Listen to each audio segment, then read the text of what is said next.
Good afternoon. I am Jodi Berger Cardoso. I'm an associate faculty member at the Graduate College of Social Work at the University of Houston. I welcome you today to our symposium titled Social Work Practice and Research to Advance Human Rights in Immigrant Detention. I'll introduce the guest speakers for today. Our first speaker is David Androff. He's an associate professor, associate director of doctoral education, and the director of the Office of Global Social Work at the Arizona State University. His research and practice are centered on human rights and community practice and development.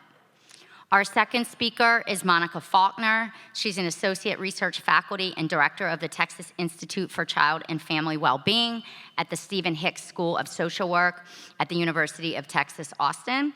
Monica oversees several child welfare and immigration-related projects and started an organization called Girasol, which is a program that strives to help immigrant children and families heal from trauma through support, education, and connection.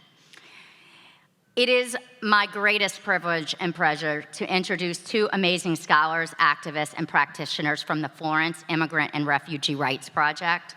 The Florence Project provides free legal and social services to detained adults and children under threat of deportation. They recently were notified that they received a $15 million grant from Mackenzie Scott. 10. I'm projecting good things into the universe. I have a co-executive director, Lillian Aponte. Prior to joining the Florence Project in 2014, Ms. Aponte served as associate professor of law at the Florida International University in Miami. She served in several capacities in the Florence Project over her tenure. And our colleague, Kaitlin Porter, who is the director of social services program at the Florence Project. She received her master's in social work from Boston College and has done work in several countries in Latin America. Kaitlin has been instrumental in growing the legal social service sector at the Florence Project. It is with great pleasure that I introduce my colleagues today and turn the mic over to them. Thank you very much. Good afternoon. I'm David Androff, and I want to start by saying thank you to the SWR board for inviting us to do this symposium. Specifically, thank you to Vice President Mary Collins for supporting us, and thank you to Jodi for organizing us. I appreciate it. So I'm going to start the symposium with just a brief overview of human rights and a very brief introduction to the U.S. immigrant carceral system that will help provide a little context for what my colleagues will talk about in their research and their practice. So I just want to start by reinforcing and saying, I think what needs to be repeated on a daily basis, that asylum is a fundamental human right. It's actually a very ancient concept. It's present in diverse cultures around the world and different religious traditions. And actually, I've traced the first written instance of asylum to over 2,500 years ago in an ancient Greek play referring to the concept of protecting women fleeing from gender-based violence and forced marriage. So in the modern era, though, it's considered the cornerstone of international law, the idea of protection from prosecution, and it's been linked to how political identity is tied to national identity and nation states. So in the modern era, there's a lot of international law that emphasizes the right to asylum and then expands on that. And I think it's worth noting that people seeking asylum, by definition, are people who have had their human rights violated. So that's why I use the Hannah Arendt quote that the refugees, and you could also include anybody forcibly displaced, or people that don't have the right, have been deprived of the right to have rights. So even though these rights are outlined and accepted and universally acknowledged, they're not accessible, and therefore that's why we need social work practice and research in this area. So again, the 1948 Universal Declaration of Human Rights outlines that not only asylum, but human migration is a fundamental human right, the freedom of movement. This is expanded upon in the 1951 Refugee Convention that outlines the categories of asylum from persecution, and also introduces the concept of non-refoulement, which is a French word that means people shouldn't be sent back, shouldn't be made to return to the country from which they've fled. And also, I like to emphasize the Convention on the Elimination of Racial Discrimination, which is one of the few few human rights treaties that the United States has actually signed, which prohibits discrimination on any basis, but also includes asylum seekers and immigration status as a protected status from discrimination. So there's been many other human rights treaties, including the 1966 Convention on Political and Civil Rights, which also the United States has signed, which holds that legal representation is a fundamental right and says that the right to due process also applies to people regardless of their immigration status. These conventions also emphasize that the family is the fundamental social unit, which is important in the field of asylum and immigration because asylum can be linked to families, and family membership can be a legitimate grounds for applying for, seeking, and receiving asylum. So the Convention on the Elimination of Discrimination Against Women also protects the rights of women asylum seekers, and the 1984 Convention Against Torture expands on the concept of non-refoulement and importantly links inhumane conditions of detention as a form of torture, which will be relevant to our conversation. And then finally, I just want to say these conventions have continued to evolve and to develop. There's the Declaration on the Rights of Non-Citizens, the Convention on the Rights of the Child, which the United States is, I think, now the only country in the world has not signed, and the Convention on the Rights of Migrant Workers that expand on these protections for asylum seekers and migrants, whether or not they have citizenship, whether or not they have status, and also for their families.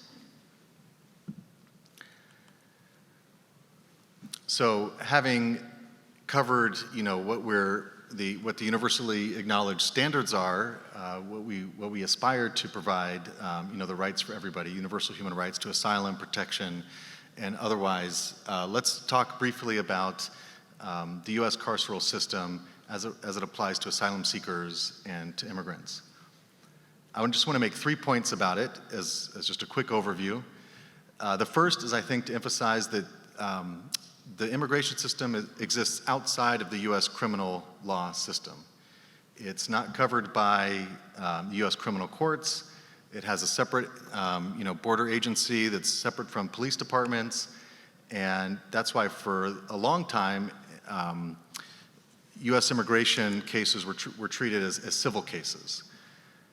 However, there's a term that refers to recent trends in immigration policy that's called crimigation, which is a mashup of the words criminalization of immigration that refers to increasing punitive immigration policies. These are policies that criminalize immigration status, that or seek to deter migrants from coming to the United States, deter asylum seekers from seeking asylum, seeking protection from persecution, and really to promote cruelty in the immigration system.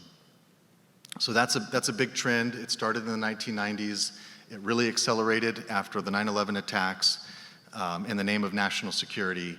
But when you look at the data, it's largely immigrants from Central America, South America that have suffered the consequences of that. And then the third point I want to make is a global trend called externalization. And this refers to preventing people from being able to seek asylum. And this is a trend in immigration policy in the United States, in Europe, and then also in Australia, where it's this sort of cynical, twisted loophole where countries say, well, if we have a duty under international law to provide asylum, let's just prevent people from being able to make their claim for asylum, and therefore we don't have to honor that obligation. So externalization policies prevent people from coming into the country to make their asylum claims. And you might be familiar with policies that have been in the headlines in the news, the Remain in Mexico policy, also known as the Migrant Protection Protocol, and then Title 42, which are essentially border closure policies and externalization policies that prevent asylum seekers from accessing that ability to seek asylum. So we're talking today specifically about immigration detention. Now it's estimated over 20,500 individuals are in immigration detention in the United States this month. That's just like a snapshot in time estimate of the population, and due to the population flow, it can be several 100,000 individuals that go through immigration detention over the course of a whole year. There's automatic detention in the United States, where most people in immigration detention are just waiting to access their court case and waiting for their status determination. And there's also been an effort to create community-based alternatives to detention. So that's referred to as alternatives to detention, including ankle monitoring, electronic monitoring, community-based supervision. It's a lot of smartphone monitoring, and there's over 300,000 people involved in that system. So that gives you a sense of the scope of immigrant detention in the United States. There's over 200 prisons in every single one of the 50 states and every one of the US territories. This is an example of an interactive map that you can find online. I think the red dots are private prisons and the blue are operated by the government. And you can see data on the states with the largest populations in immigration detention. I think it's worth emphasizing that immigrant detention facilities are infamous for poor conditions. And these are well documented by academic researchers, by investigative journalists, and even by government reports themselves. Many different types of human rights violations, abuses, the worst things you can imagine, but the most common type of documented inhumane condition in immigration detention is by far it's medical neglect. So people not being able to access medical care for illness, even for pregnancy, is truly horrific. And there's other problems as well, such as no access to legal representation. There's deaths in immigration detention as well. And the government, there was just a recent GAO report released in the last month or so, again documenting that there's a significant lack of oversight of conditions in these facilities. So it's quite an expensive operation, immigration detention. On average, it costs about $150 per day to detain somebody in the system. The alternatives to detention cost is much cheaper. It represents $2.8 billion, the total federal detention budget, and the costs have increased quite a bit. The bar charts at the bottom, that represents the total budget of immigration agencies. So that's more, you'll see the numbers are more than just the detention part. It also includes the border militarization and the border agents, but the costs are quite high. And speaking of costs, it's worth also noting that the majority of people in immigrant detention today are in privately run facilities, profit-making facilities. These are run by many different corporations. By far, the two largest corporations that run private immigration facilities, detention facilities, are the GEO Group and Core Civic. And you can see how much their profits have increased in that chart on the right. And there's the well-documented problem of they spend their profits on lobbying, which is a problem for working for immigration policy reform. So that's my quick 10-minute overview of the human rights of migrants and immigration detention. And I'll stop there and turn it over to my colleagues.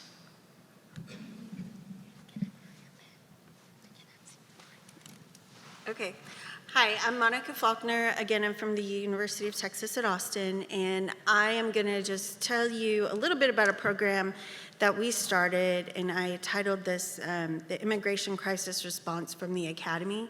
It's kind of an example of what we've put together that we are more than happy to share with anybody who wants to do similar work at their universities. But I will say, in starting this presentation, this did not come from me. This came from a group of incredibly passionate students, one of whom we were able to find funding for, and after she graduated, she stayed with us. And I kind of followed her lead in like how she was organizing everything. So it's definitely much bigger than me, but we are tiny in terms of staff.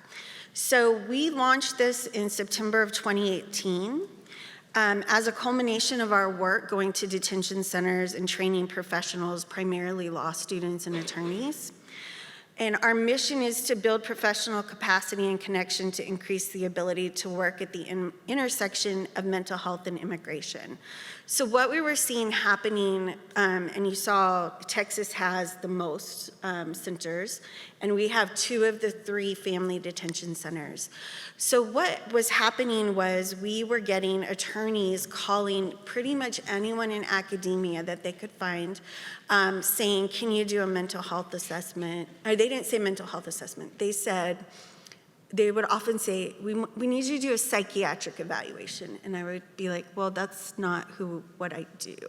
And so there was like obvious issues with scope of practice and them not understanding what they were asking for. And then there was just the issue in terms of volume. At certain times, we had attorneys asking us if we could spend the weekend down at a detention facility and like interview 30 women. And we were like, no, we need to be more strategic about this. So because of that, and because of us constantly having to react to crises, we really wanted to figure out how do we stabilize ourselves so that when there is a crisis, we can go in and help. And so that's really what we've been doing, trainings, consultations, and building networks of people. So here's what we do. We do training for social work students, for mental health professionals, lots of training for legal professionals right now. Lots of consultation on legal cases. We've developed resources, which I'll show you, and we provide direct support to immigrant families through some of our work on the border and in the facilities. And so our goals are really to help professionals feel competent in their ability to work with immigrant families and to have immigrant families feel comfortable engaging in systems that support their mental health and well-being. So we do it by doing those things I told you, the training, and then the mental health collaborative is where we kind of step back and said, let's organize all these requests we're getting. And we actually have grant funding that allows us to now take the requests in from attorneys, and then we pay providers in the community to do those assessments. Because that was one of the things, we were all incurring a lot of expense in terms of gas and mileage, because we were going out to these facilities for free, basically. Just because we wanted to help and we wanted to do something, but it's not sustainable, and it's not sustainable to ask practitioners to do that. So now we've got funding through multiple sources where we're able to say, hey, we'll pay you $200 to do this mental health assessment. And we train people, and then we read what they write and give them feedback so that we make sure that what we're submitting to attorneys is up to par with what they need for their case.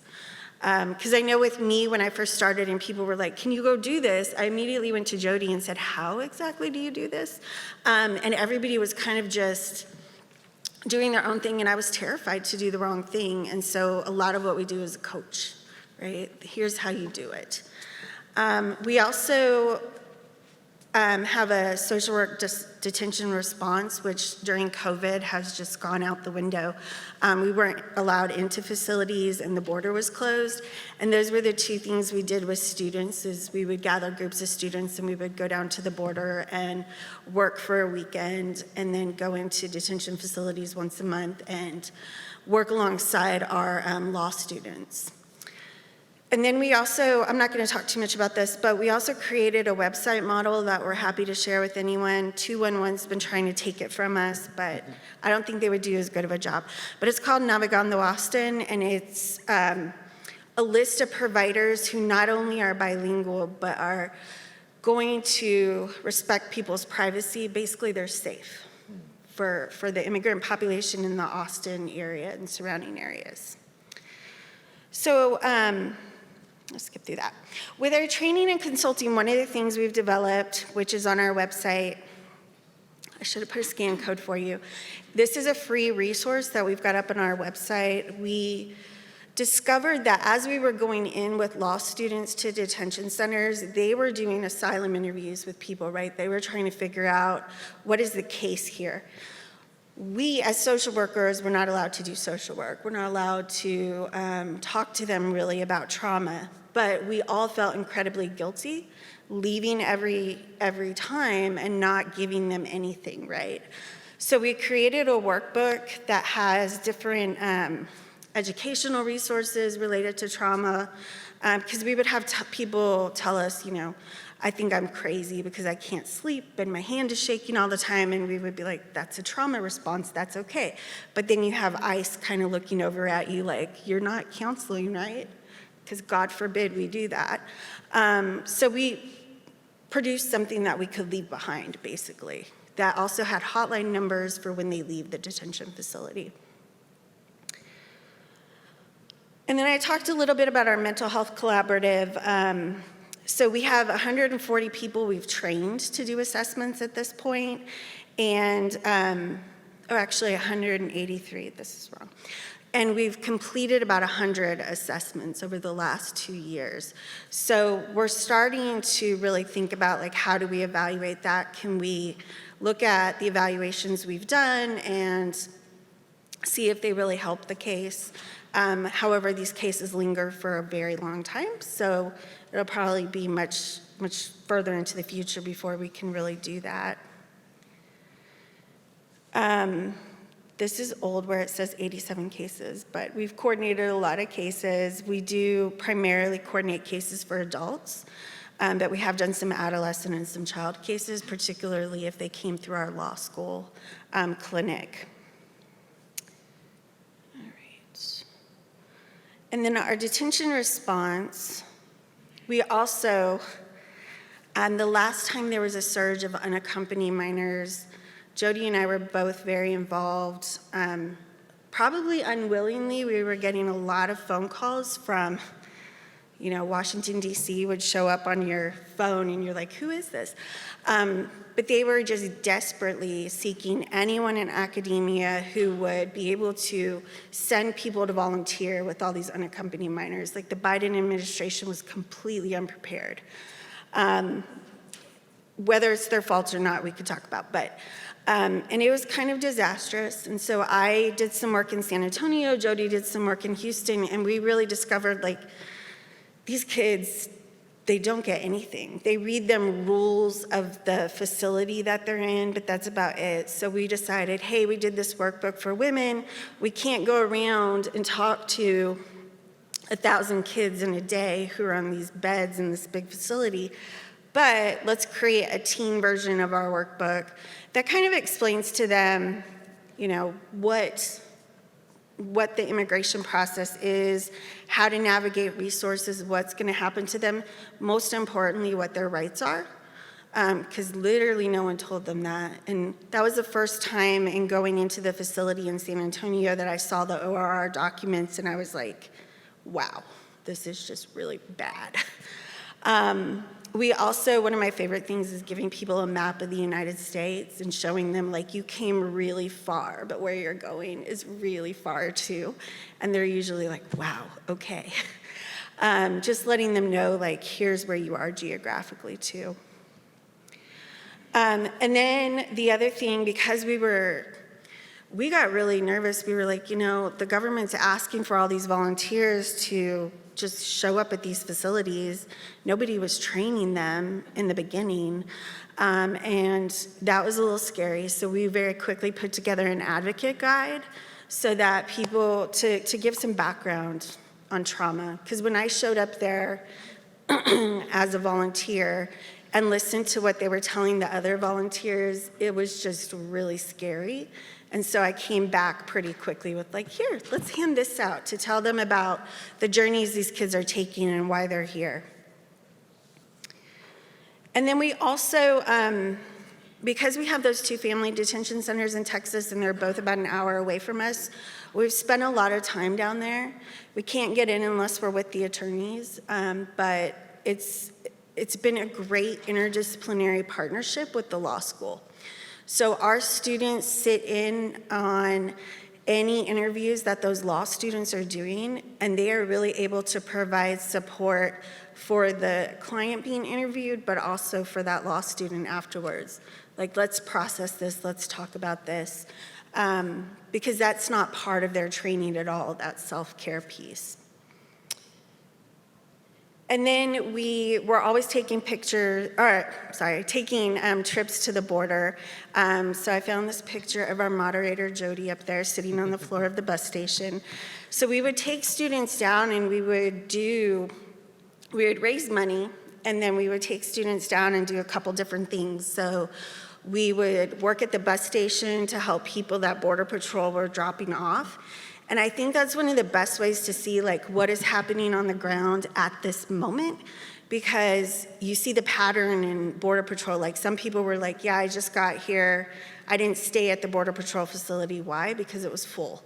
Or some people were showing up with ankle monitors. Why? Because the ankle monitor place was open during the week, but not the weekend. And so you would see like different patterns of people crossing over on the weekends, versus because they knew the facilities were full and they knew they'd get released. I mean, it's just really interesting to be on the ground and see it happen immediately. We also, when we were able to, we crossed over and went to the migrant camp, handed out supplies, and that was really powerful and impactful for the students. We also, I put a picture of these mats up here because I think we spent hours cleaning mats. A lot of our students were like, no, we're down here to do social work, and we were like, we're down here to do whatever needs to be done.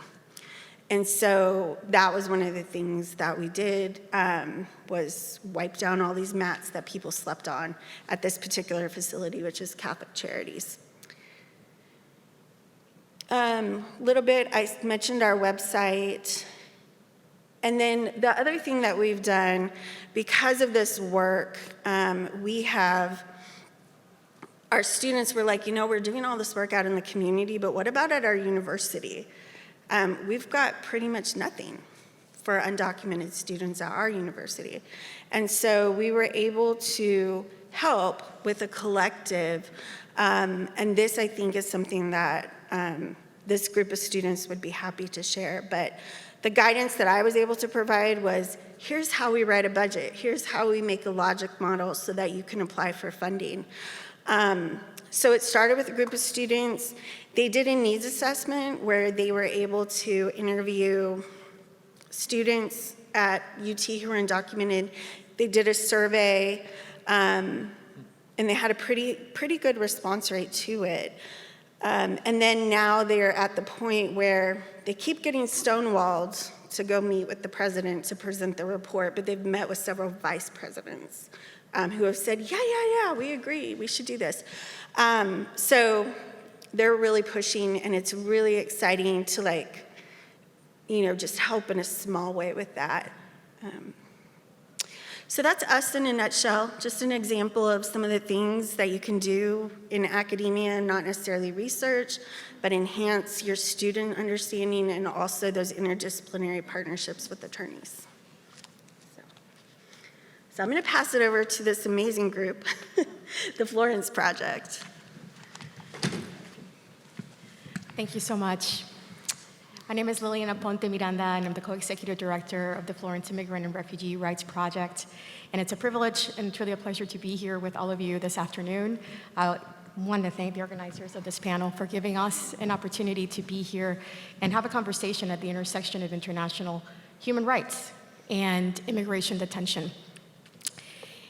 And it is against this backdrop of international human rights precepts that are tied to legal protections and also to core principles of inherent human dignity that the Florence Project is ultimately born.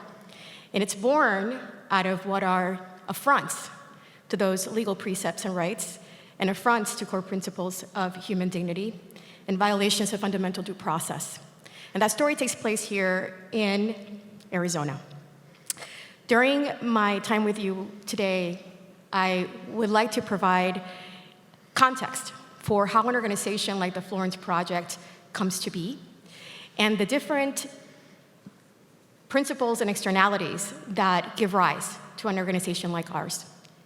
I want to first address that history in order to give context for how an organization that is aimed at filling gaps in immigration detention and upholding and protecting legal rights for people in immigration detention evolves from that singular sort of beginning around legality and begins to pioneer its way into an integrated approach that both understands the need and the primacy of being able to provide legal services to people in immigration detention, but also the need and the primacy of being able to integrate that with a social services wraparound approach to human beings.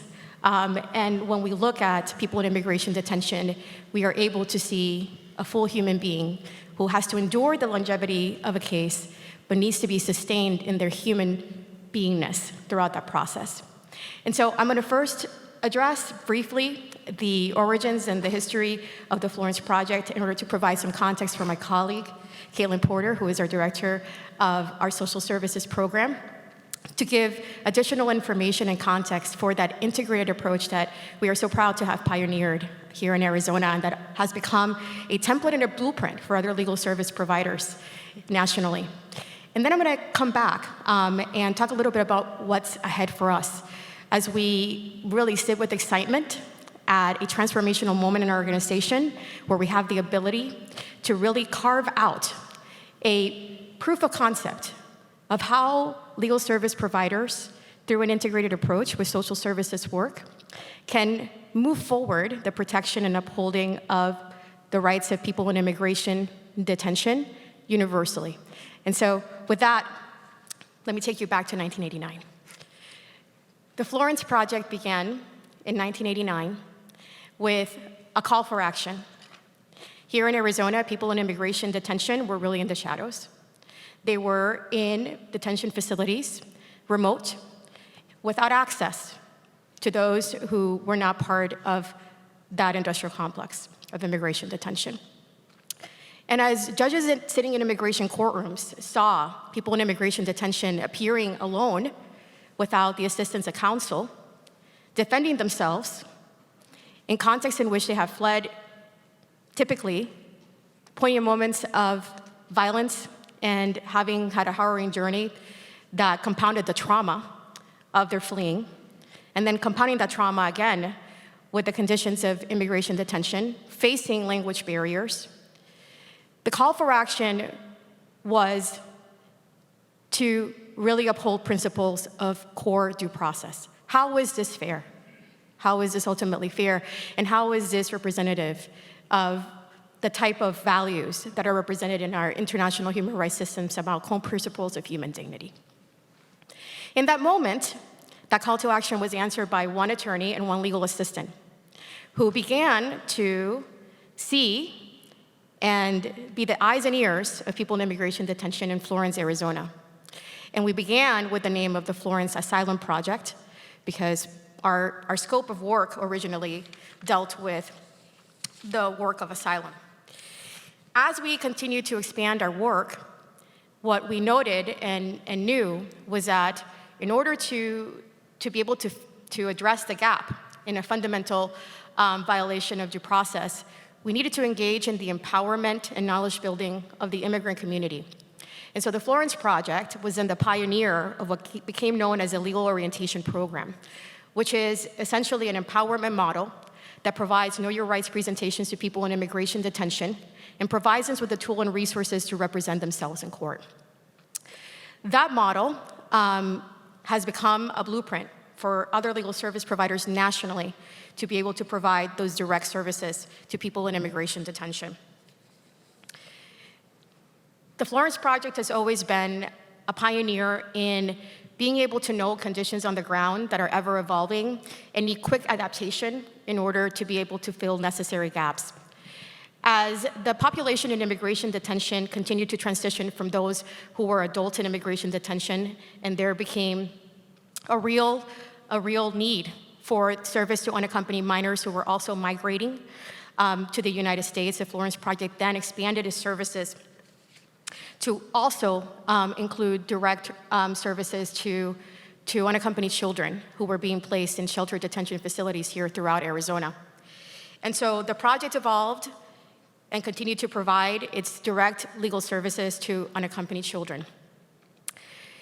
As we continued to provide those services on the ground, we became cognizant of the fact that enduring the longevity of a legal case, sustaining oneself through a grueling process of legal representation, compounded by typically the trauma that is endured, not only in terms of the home country conditions that propel those to migrate, but then further compounded by the detention conditions and the isolation that exists within the immigration detention system, that we were not doing the holistic job of being able to provide the type of, be able to fill the gap and provide the type of resources that were needed by people in immigration detention, and that's from where our social services program was ultimately born.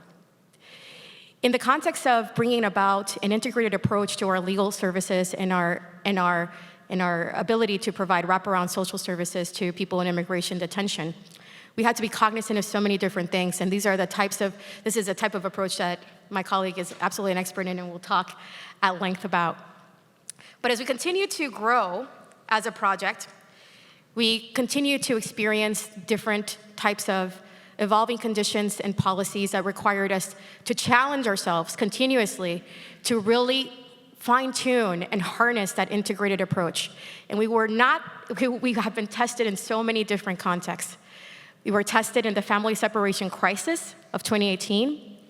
In that moment in time, were it not for the integrated legal and services approach of our organization, we would have not been able to provide the type of help, aid, assistance to the children who were facing incredible trauma and whose legal rights were being absolutely trampled upon. It was our integrated approach that sustained us in that moment, and that then further gave us an opportunity to learn additional lessons that have continued to carry us in a successful approach to this work. Not only the family separation crisis, we were also then given the affront of what was later on in 2019, a fast-track pilot program of deportation for unaccompanied children. Again, our integrated approach of providing both legal services, being strategic in our provision of legal services, but being able to access the type of social services and trauma-informed approach to our work for children who were facing immediate potential deportation was integral to our ability to respond to that additional crisis. As we continue to see the types of different landscapes that have impacted our work, the COVID-19 pandemic, again, our legal services and social services approach has been at the heart of being able to be responsive to those crises. And as we continue to endure the border closure and the affront of Title 42, we again hold on to that integrated approach as a way to provide effective services to those at the border. And so, as we continue to examine and think about how an organization like the Florence Project has come into being, how it has evolved over time, it is truly informed by the ever-evolving landscape of immigration law and policy. It is informed by the very real lives and lived experiences of those that we served. And it is informed by innovative approaches to the work that seek to look at people as whole human beings and not just as a legal case. And with that, I will turn it over to my colleague, Kaitlin Porter, to talk more about our integrated social services approach to our legal services. Thank you so much, Lillian. I always like to joke with new staff of, we are never bored.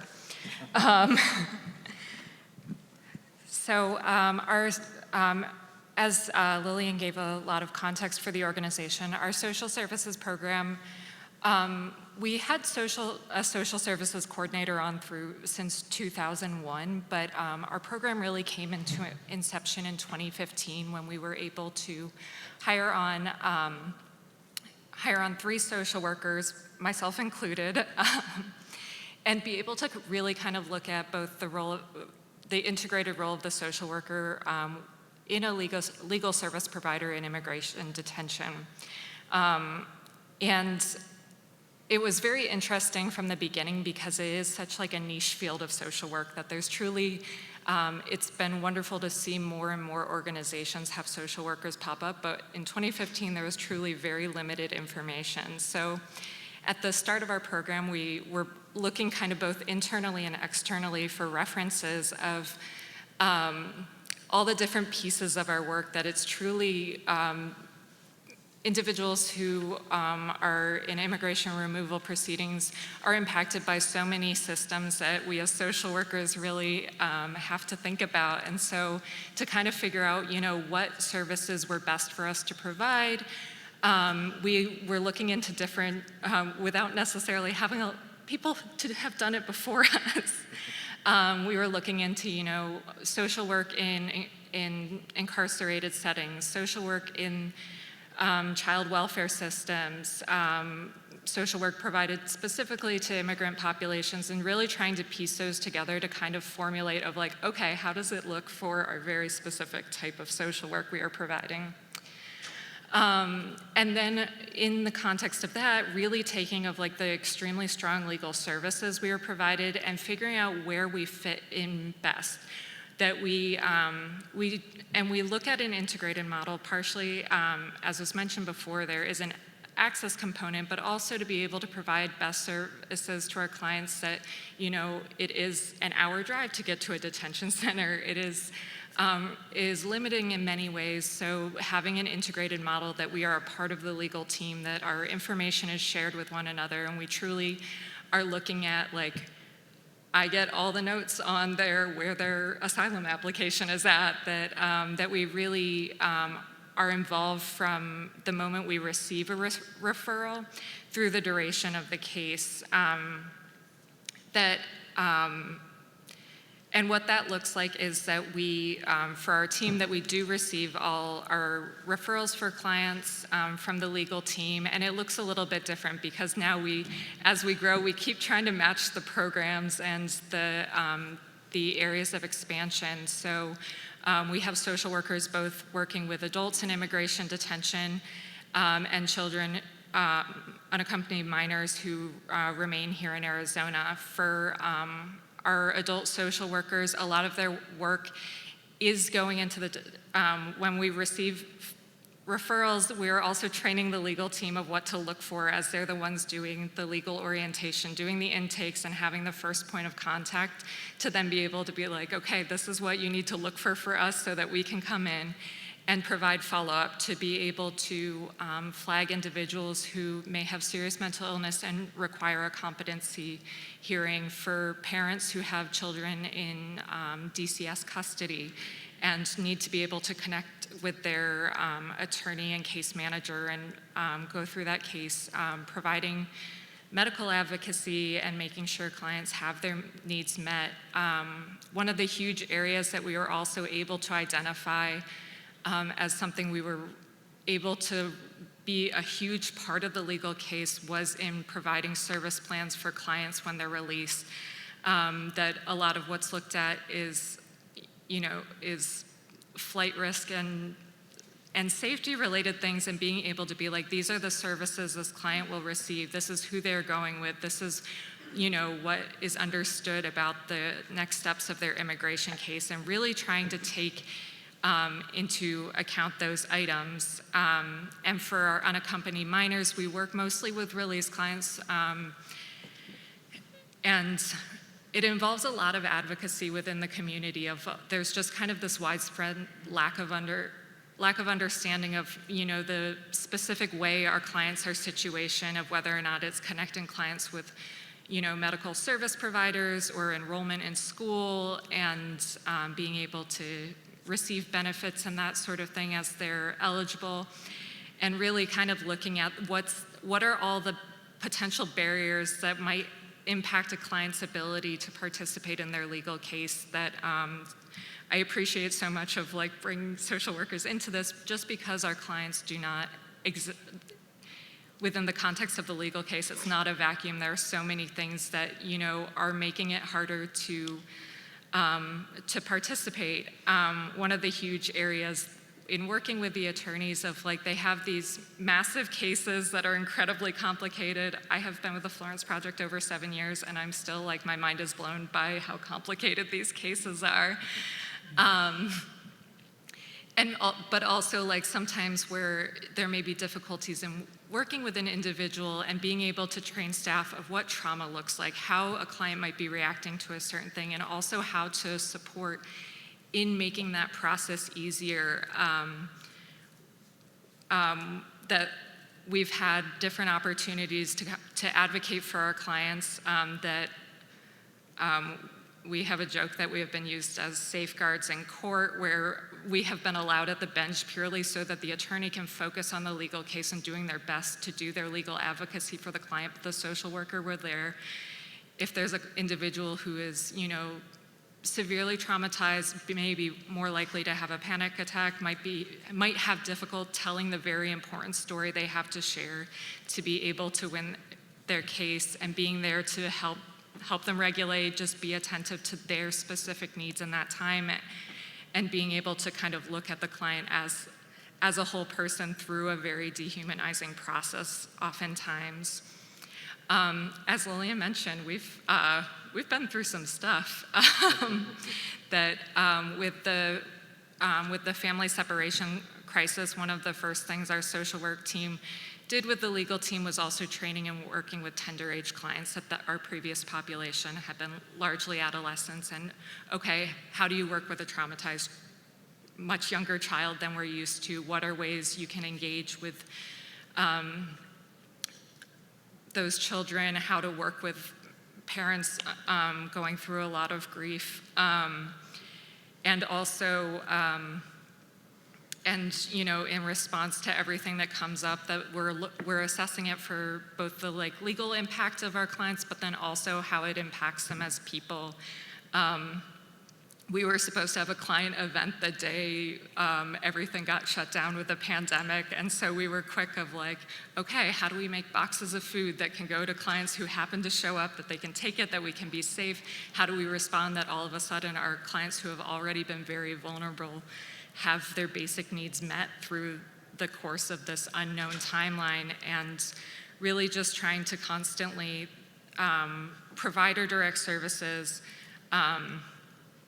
work in spaces of advocacy within the multiple systems that we come into contact with, and also just keep supporting the amazing legal work we do, but be able to provide our specific professional expertise of working with individuals with serious mental illness, working with survivors with trauma, different populations, and really being able to help.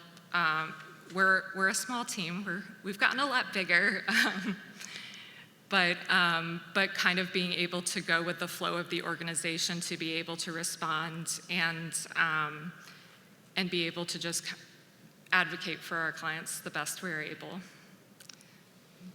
Back to you, Lillian. And so we find ourselves in this moment in time as an organization, and it's quite a transformational moment in time for us as we think about where we go from here. So since 1989, starting with one attorney and one legal assistant, we've grown to an organization of nearly 200. And at this time, we house a variety of different integrated programs. We have an adult program that continues to serve the legal and psychosocial needs of adults in immigration detention. We also have a children's program that continues to do the same. We've expanded to have an advocacy and appellate program, and we've just added a social worker to this program as well. And so all of our direct services programs now benefit from an integrated approach between legal and social services. And as we're at the cusp of really imagining what the impact of our organization can continue to be here in Arizona, and also as a leader and coalition builder nationally, we are looking at the ability to show a proof of concept of universal representation, what it would mean to be able to say that no adult or child appears in immigration court alone. But even further, what would it mean to be able to show a proof of concept that no adult or child appears in immigration court alone and is also served in their humanness, in their person, by wraparound social services. And so the task ahead for us, and this new frontier for us, is to be able to leverage the growth that we've had, to be able to continue to pioneer in the spaces that we have gained expertise, such as this integrated approach, and to be able to deepen and scale our work, and to be able to show that there is a possibility, the real possibility, of being able to provide legal and social services assistance to every adult and child in immigration detention here in Arizona, and by extension nationally. And so for us, this is a really key moment where we're sitting with our integrated approach, looking at it and thinking about how we are able to obviously show its value and show how, as we continue to imagine a world where there is representation for all, that this is a model that deserves and merits great attention.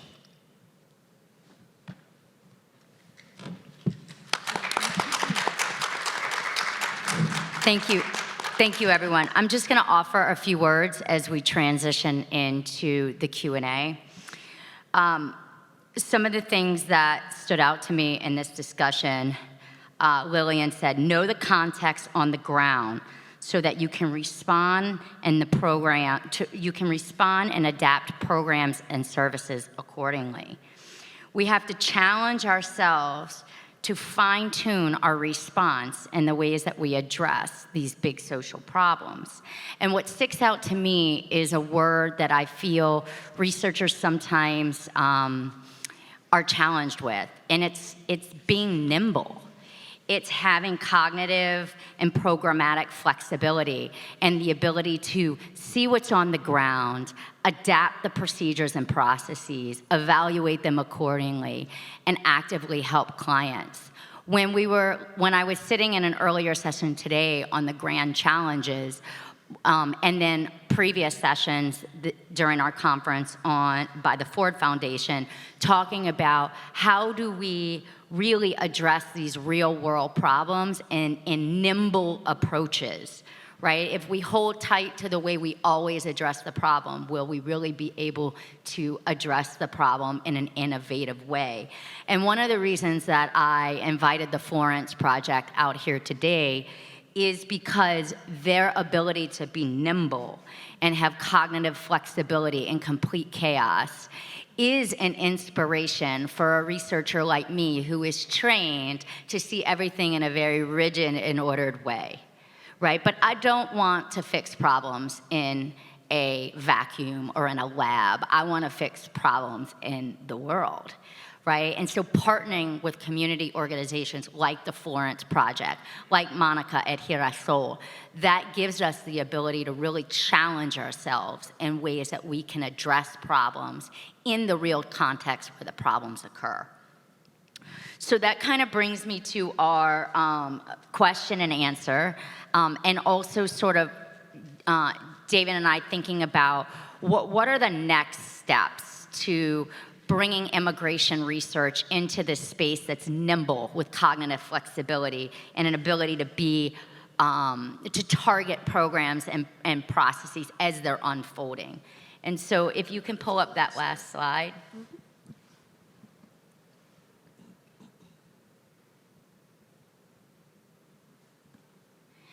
These are just some things to sort of keep in mind. Of course, feel free to ask questions, related or unrelated, but we wanted to sort of tie it back to research.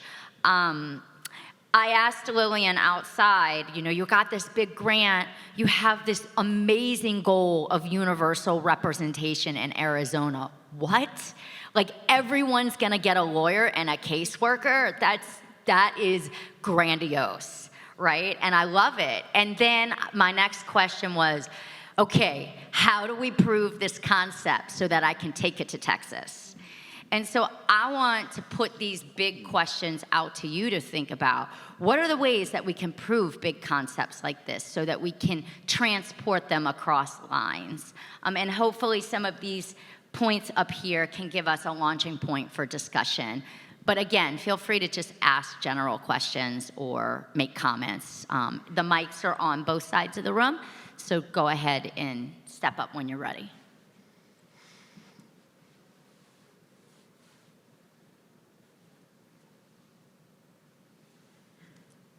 So I have a question about scaling up or replicability. So I'm in South Carolina, and our closest detention facility is Stewart Detention Facility in Lumpkin, Georgia, which has one restaurant, no hotels. It is geographically isolated. There is one full-time attorney there, Marty Rosenbluth, and no social workers. So my question for you is, as you think about possibly replicating Florence or scaling up, using Jodi's words about being nimble and innovative, given some of the problems that we've seen with virtual representation during COVID in immigration courts, and the difficulty I think that there understandably would be in establishing a kind of client-attorney rapport and connection, given the sensitivity of the cases that you're addressing. What do we do with the geography? I'm thinking of David's slide with the 200 prisons across the country. Have you given some thought to beyond the case of Arizona, and maybe beyond even Texas, to a place like Lumpkin, Georgia? What might it look like for us to have technology be the way that we're nimble, without violating some of what seems to be the points of friction that technology so far has proven to introduce in the way of this virtually present attorney? And then secondarily, I guess, Caleb, for the social services wraparound, what does it look like to provide that remotely, if it's just not feasible to have an on-the-ground presence? Yeah, please. Thank you so much. That's a really wonderful question, and such a challenging one too. And so I'm going to start by saying that you've named some of the tension points that are part of these conversations, and you've nailed them, what some of those tension points are. When we think about scaling, there's also the counterpoint of deepening. It's also deepening and scaling. It's deepening the work and making it meaningful, and it's also scaling the work. And so when we think about deepening and scaling something like universal representation, we have obviously the ideal and the vision, and we know that the ideal and the vision is something that we hold, and that is definitely something that will take a lot of laddering and steps to ultimately achieve. And so when I say that, what I mean by that is, when we think about an ultimate vision of what meaningful representation could look like for people in immigration detention, we think about best practices. And when we think about best practices, we do think about in-person representation, because we think about what it means for one human being to sit across the table from another human being and to be able to recount some of the most dramatic aspects of potentially their life and journey, and what it means to build the appropriate level of rapport, what it means to be able to have the facility to even have the nuanced spaces of human emotion and obviously human expression in the context of an attorney-client, social worker-client relationship, and also in a courtroom when a judge and others are not only understanding intellectually the contours of a legal case, but are also internalizing all of those nuanced spaces of human interaction. So to say that in that vision we hold the best practice of in-person both representation, advocacy, and courtroom moment is the truth. Knowing that, though, when we think about scaling work, sometimes the process of scaling work is incremental.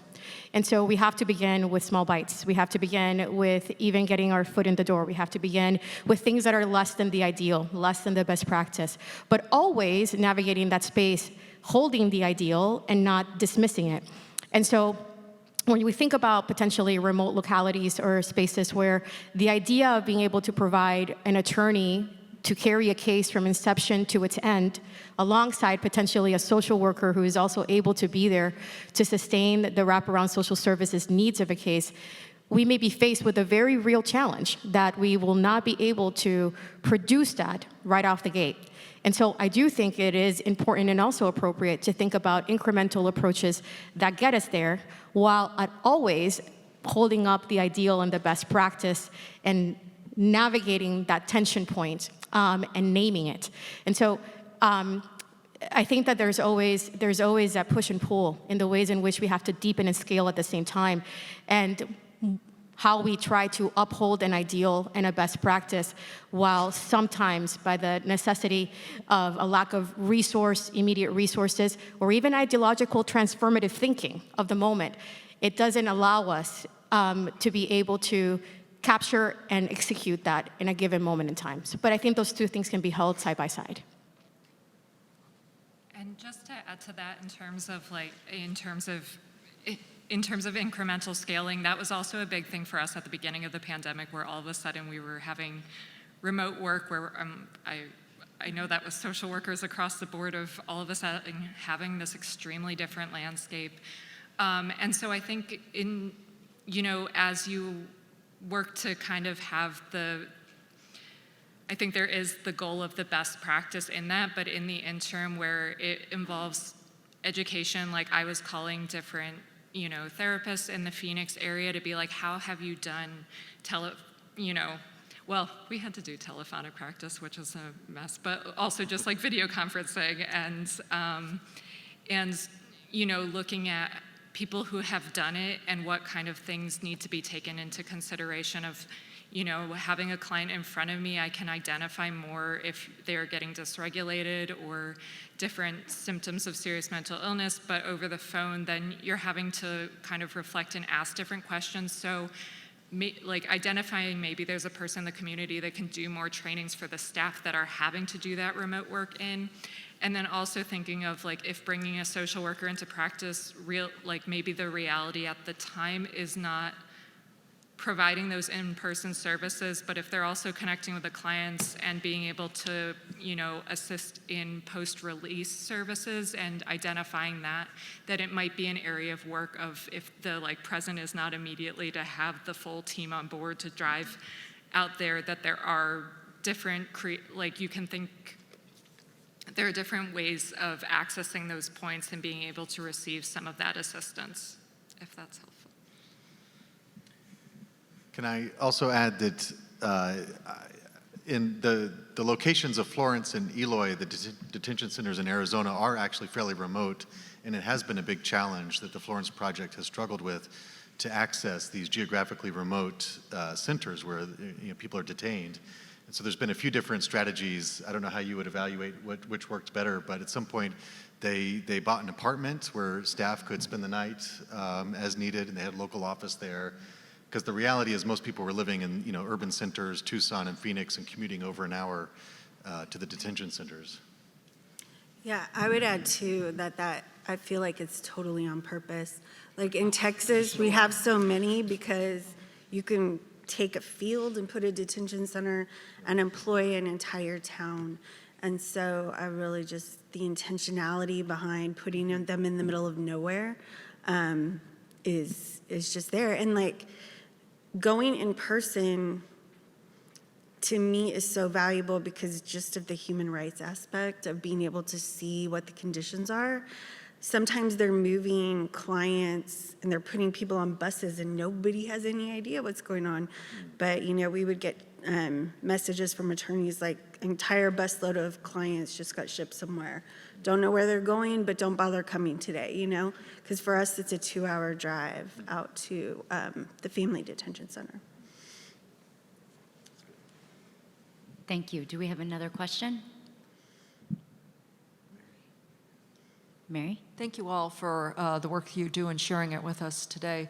And kind of to the last point, I wonder if any or all of you would like to comment on policy and policy change, particularly if you're seeing any signs that the policy environment might improve, if there's any opportunity for a more human rights-based framework into our policy environment, or anything else you'd like to share about policy advocacy or changing the conditions that will not require so much work that you're sharing with us. Thanks. to take that on? I think, the Florence Project is really involved with advocacy at the federal level, and so maybe they could share, insight of what's going on. But I could say from a little bit removed perspective, I'm very pessimistic. Immigration reform is just constantly one of those things that gets used as like a symbolic gesture that, it's during the campaign, we're going to do it, and then in reality, in governing, it gets lost. And part of that is, gridlock and stalemate. But part of that is just the overall negative framing of the entire issue. And so we do need to, I think, do more research that can demonstrate the evidence of the benefit of a human rights-based policy approach. For example, it's really well documented in the literature that immigrants bring down crime in neighborhoods, immigrants bring economic growth, and so these are real strengths that we should be expanding on, as opposed to looking at it through the law enforcement approach. And just to add a little bit to that, because I think what is being named is that while we can certainly continue, and we do, uplift advocacy, and can even use the language of human rights to ground that advocacy. We can use the language of fundamental human dignity, which we do, because we believe that is inherent in the process of migration and in the process of being able to seek safety. And while we can use, fundamental human rights precepts as part of the discourse, as part of the language that we are able to access in order to do our advocacy work, I think part of the tension that's being named is that we also need to change minds and hearts, and there's a narrative that is also at the core of advocacy that steps outside of legality and even the discourse, the legal discourse. And so when we think about that and what it means to reclaim the immigration narrative, what it means to in a sense change minds and hearts that then can be fertile ground for larger scale policy and advocacy change, what does that actually look like? For us, that looks like telling stories. That looks like humanizing the experience. That looks like putting a face, putting a lived experience to the types of legal, strategies that we're trying to ultimately push forward. And so I think there is a necessary synergy between legal advocacy strategy and also sitting with the very real challenge of reclaiming an immigration narrative that sits at the ideological heart of a lot of the resistance to larger scale policy change. Thank you. Another question? Yes. It seems like your access to facilities hinges on a level of trust with the people who run them. And this may apply to Monica too. So just thinking of David's comment and how you can be pushing for a larger structural change, if you see things in the facility that you're concerned about, how do you advocate for change within that facility when so much of your access hinges on the people who are giving you access trusting that you're not going to cause a dust-up? That's a great question. And that's something we've navigated as an organization, and particularly more so over the last several years. And what we've really learned is that we have got to embrace the challenge of holding structures, whether it's facilities or government agencies, accountable. We have to. And so one of the things that we've continued to do is to do that, even in the face of a potential, management of a backlash, I guess, for lack of a better word. But at this point, I think that we are situated as an organization that can do that, an organization that can look at whether conditions in immigration detention are not being upheld, And we have taken the position of challenging that and challenging the government on that and holding the government accountable. And that is part of the role that we do play and part of the responsibility that we do have as essentially being the eyes and ears on the ground.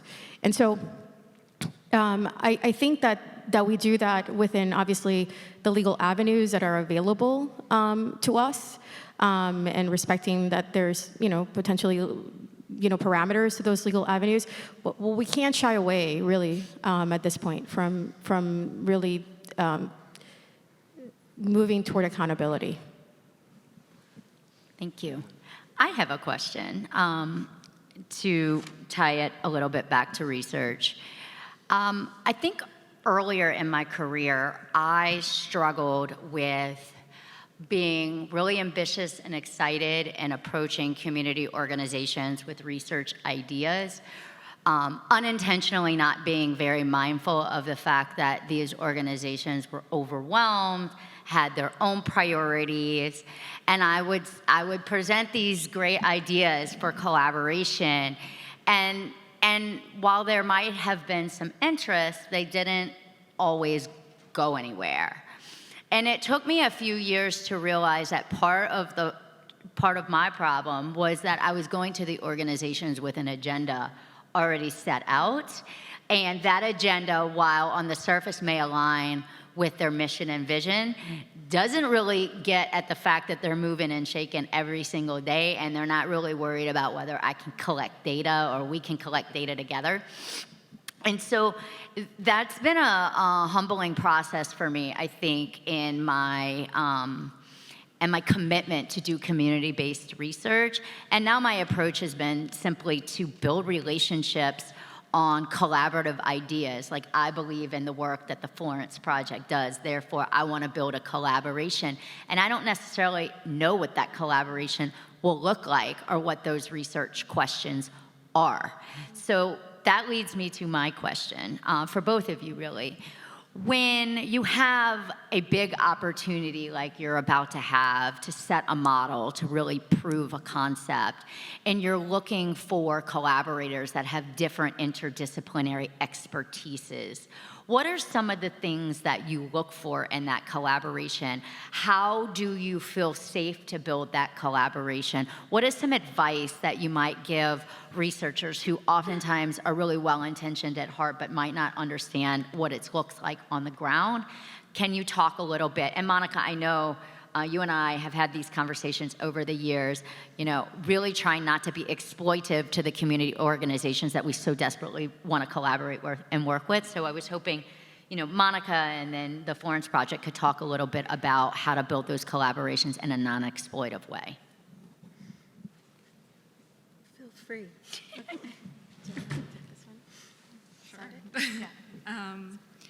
Yeah, it's a really interesting question, something we've, talked about at different times, because there's also, I will say, as someone deep in this work and cares a lot about it, I wish there was a very easy way just to be yes, get the information out there, make sure everyone knows it. But the reality is, we have a lot on our plates, and so we have to be really, thoughtful of opportunities and on it, So I do think in terms of approaching, an organization with a project, a lot of it is listening to what are the current needs, of thinking about our universal representation model moving forward is okay, how do we make sure it's in my mind it would be how do we make sure it's working, how do we make sure it's replicable? And thinking through the same thing with the social services program was being okay, is this model, is what we are doing now working? Is it something we can expand throughout the organization? Is it something that I feel comfortable talking to another organization, being hey, I want to get a social worker, and being able to kind of be mindful of being able to think through the projects. Having worked abroad in different capacities, I also feel very similar about international social work in the same way of you are listening to we essentially have our very specific type of work and clients who are extremely vulnerable, and being able to, talk with service providers, or if, you are abroad, of talking with communities and understanding what is the actual identified need of the people it impacts, and And so I think, sorry, that was a little bit rambling, but I think that that's the main thing of being able to, you know, as Jodi mentioned, like build the relationship, because part of it is also like, I know if someone wants to be able to talk with clients, I need to trust them completely that they are going to be very careful about, you know, if there's an immigration case, the level of trauma, of just all these pieces that that we feel very, very protective on behalf of our clients. And so really kind of, I think also thinking through your process of like, maybe you get the question and the thing everyone wants to solve, but then also thinking through those pieces of like, of kind of what the whole research and where are those areas and challenge, and where are areas you need to be particularly sensitive of.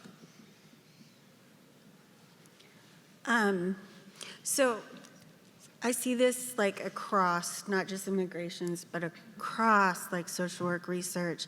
And I find myself, because I'm non-tenure track faculty, I'm on soft money, I get to do a lot of community work, which is what I love. And I find myself often apologizing for academia because people feel exploited, and they absolutely have every right to feel that way. I think we as researchers have to understand that our work may seem brilliant and important to us, but it is the eye of the beholder. It's not necessarily useful to that community organization that you wrote a very obscure paper using a really sophisticated statistical analysis. If you can't tell them how they can use that with their clients or to justify why they need a grant, then why bother, in my opinion.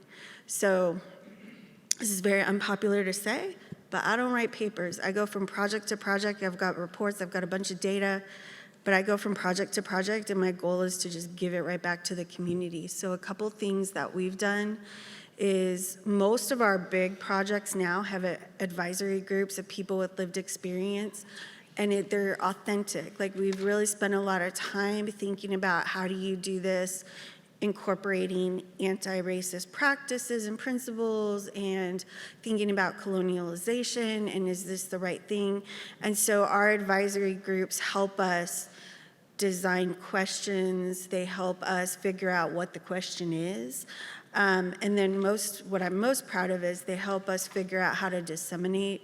So in one of our big child welfare projects, we did our first social marketing campaign, and it was solely designed by birth parents and foster parents. Different area, but you get what I'm saying. Like, you have to include the people with lived experience in it. And with this population, it's hard because they're transient, right? But we've got Zoom, we can do it. You pay people like for their time because their expertise is just as important as yours. And if you don't believe that, then you need to go away and just not even attempt to work with them. So advisory groups, I think, you know, figuring out what the question is that agency in particular wants answered. And so one of the things that I do with agencies is I spend a lot of time with them. Because we do a program evaluation, we spend a ton of time trying to figure out what is it that you actually do and what are the outcomes that you're trying to get to. And we spend time with logic models and helping them figure out a theory of change so that they can use that to write grants. Because most, other than Mackenzie Scott, like, most people are gonna wanna see that, right, for a grant. So you're helping them, and then you help them set up data systems. Right? So when people come to us and they're still collecting data on Excel spreadsheets, we're like, okay, let's talk about this.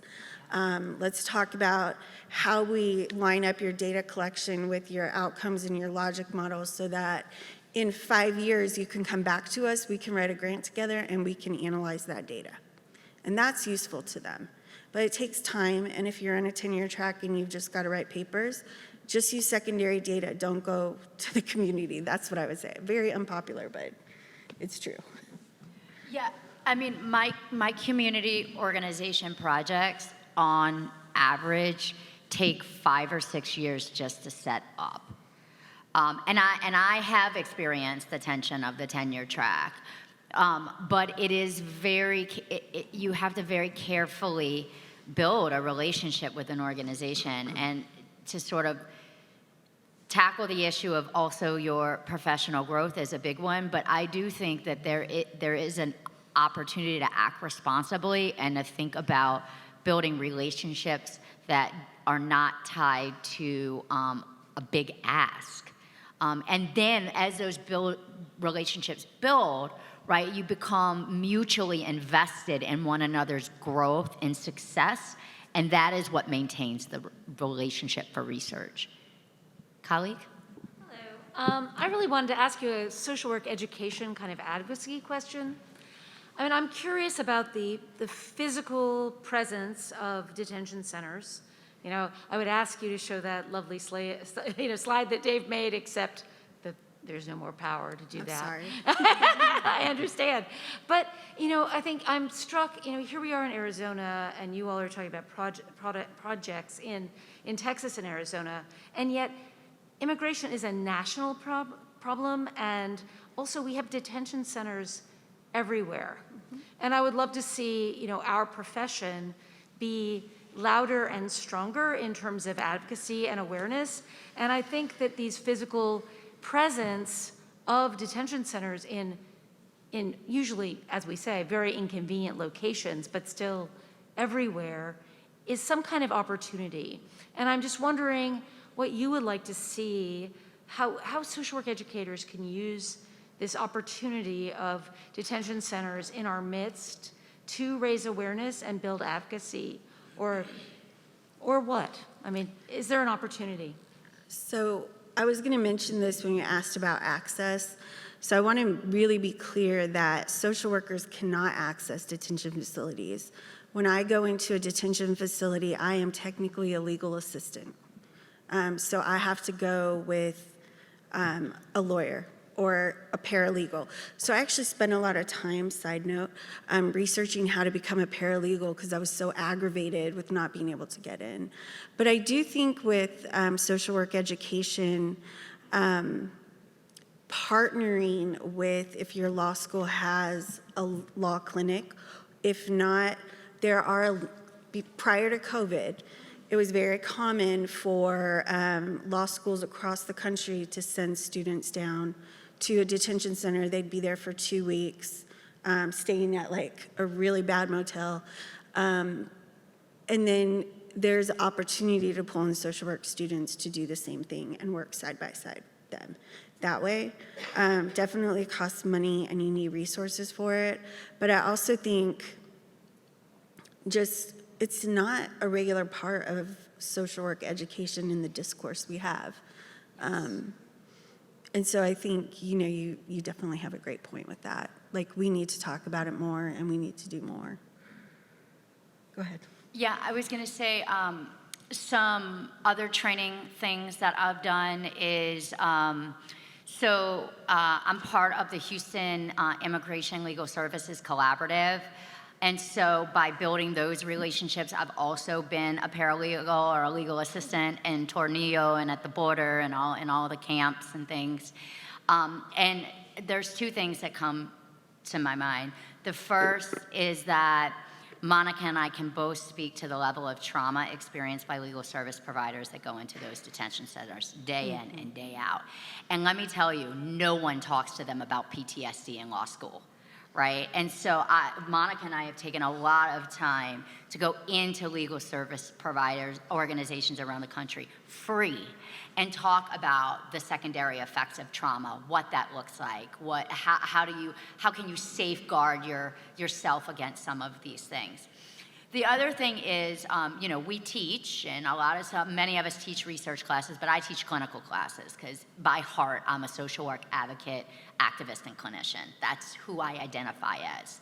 And so a lot of times what Monica alluded to, but I do quite a bit, is I train social work providers around the country to do mental health assessments and prepare them to testify in court. And it is a one-by-one model, right? Every one-by-one is a win. But talk about an area of the field that we don't train social workers in at all is how to respond to testimony, how to prepare to go to court. I actually have fully licensed clinicians not want to do advocacy work with immigrants because they are scared to go to court. And for me, that's a training issue, right? If a social worker gets out of school, does 3,000 hours of clinical training and is scared to go to court, I feel like that's an issue of the academies that are not training them in preparation, or in even just framing that as a part of what social workers do on the ground. And then lastly, Monica and I have had conversations about this frequently, but I'm sure my colleagues, David and the Florence Project can attest to this, is that sometimes we are just like responding to crises. And I am putting forth a challenge to all of us, you included, to think about how do we document the need for particular models to respond to ongoing crises that consistently have a changing face. Like, I literally called Monica up, and I'm like, they just stuck 500 adolescent girls in a warehouse with cots. And now I got to figure out how to get social workers in there so that they don't traumatize these kids, and we actually have conversations with sponsors so they don't release them to people that will turn around and traffic them. And so like when these crises come up, I have found, and I started to see this in my earlier days at Columbia, and I've consistently seen it, is that researchers shy away from crises because they're not pretty. Right? Like, they're not randomized controlled trials that you can control for the variables in that. Like, they are messy, and you are literally like on the ground. And I think that we have an opportunity as social work researchers to think about how to effectively respond in these ongoing crises so that we can then turn around and provide guidance free guidance to community organizations like the Florence Project that sometimes are just also responding and not thinking about what the best models are to do that. So I hope that I've answered your question in a way that gives you opportunities to think about how to train social workers in the academy that are going into these communities, and then also how to think about models of reaction, or how do we document the work that we do so that we can effectively measure its effectiveness in the middle of crisis, and not thinking about like, oh, I have a project and I'd like to think about a research question, and now I'm going to test that research question really nicely. Like, we need responses to things that are happening ongoing right now. And so we, as social work researchers, we need to get on board and learn how to do that. There's one last question. One last question, Rob? Thanks so much. This was really interesting. I have a question about Geo Group and Core Civic. I haven't heard of those companies before, but I'm looking forward to reading about them. Is there any documentation of where their lobbying efforts are and who's receiving the benefits of that lobbying money? And the second part of the question, how might social work research inform efforts to hold those politicians accountable? And I'm thinking of the March for Our Lives movement and how they address money funneling from NRA to different state houses in Washington. I just think private prisons are one of the uglier manifestations of capitalism, and I can't think of a better profession to address that. But where do we find out where that money's going? Yeah, there are some reports online. I don't know the answer specifically to your question, but that's never stopped me from trying to answer a question. And so I think it's, you could sketch it out where the lobbying supports the agencies, the Border Patrol and, ICE, and then those organizations give the contracts to the companies. So it's that sort of a loop. And I've written about it a little bit in some book chapters. There's been lawsuits against the corporations, but they sort of then put out a statement saying, we're going to police ourselves, or we have a new policy on human rights statement, and then it's like, okay, great.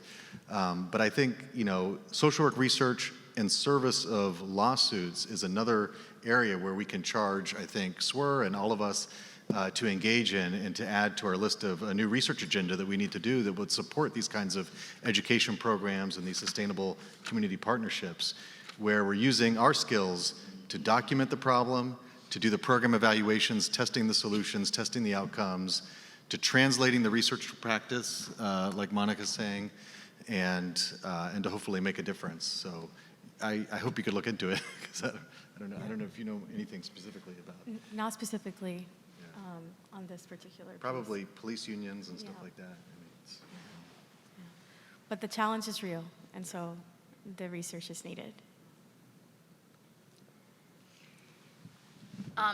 I just want to thank. I just want to thank everyone for coming today. I especially want to thank my colleagues up here who do the hard work every day. I want to thank, David for putting me in contact with the Florence Project, who has always been an idol of mine in direct practice.